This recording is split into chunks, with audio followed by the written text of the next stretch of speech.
James is a mixed traffic engine. He can pull both freight cars and coaches. He's proud of his smart red paint, and so is his driver. Everyone says you brighten up their day, James. One morning, James whistled loudly at the other engines. Look at me. I am the smartest, most useful engine on the line. Rubbish, replied Thomas. We're all useful. Sir Topham Hatt says so, and he's head of the whole railway. You know what, James? Added Percy. What? Replied James. You're getting all puffed up. James huffed away. Later, he was still boasting. I'm the pride of the line. I saw you pulling freight cars, snorted Gordon. You're only a goods engine. I pull coaches, too. Not as much as I do. But Sir Topham Hatt has plans for me. James was only making this up, but Gordon believed him. What plans? Wait and see. Oh dear, he thought. Now what'll I do? Thomas was shunting shining new coaches. Good morning, James. Are those coaches for me? Asked James hopefully. No, these are for Gordon's Express. I'll fetch your freight cars next. But James was going to play a trick on the other engines.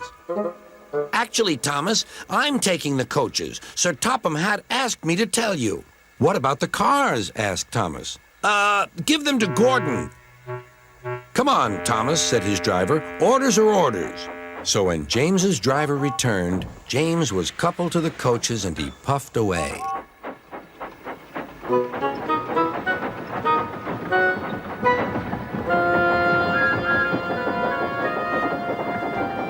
Thomas returned with the freight cars, and a few minutes later, Gordon arrived. Where's the express? Thomas told him about James, and so here are your cars. Gordon was very cross, and so was his driver. Wait till Sir Topham Hatt hears about this. Meanwhile, James was enjoying himself enormously. What a clever plan! What a clever plan! He chuffed. Then he saw Sir Topham Hatt. Some jokes are funny, but not this one, James. You have caused confusion. Yes, sir, said James. You will now stay in your shed until you are wanted. The other engines teased James. I wonder who'll be pulling the express today, said Gordon.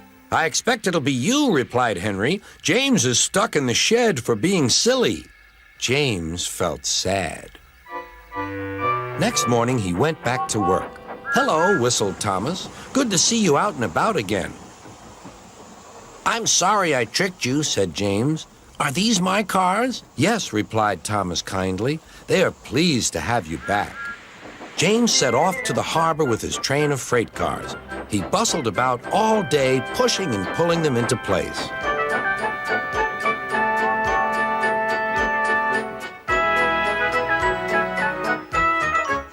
Time to go home now, James, said his driver at last. No cars or passengers, just we two. But his driver was wrong. Excuse me, called a man. I have a meeting with Sir Topham Hatt, and I mustn't be late. May I ride back with you? Of course, replied James's driver. Then he whispered to James, This gentleman is a railway inspector. James was most impressed. He steamed along the line as smoothly and quickly as he could.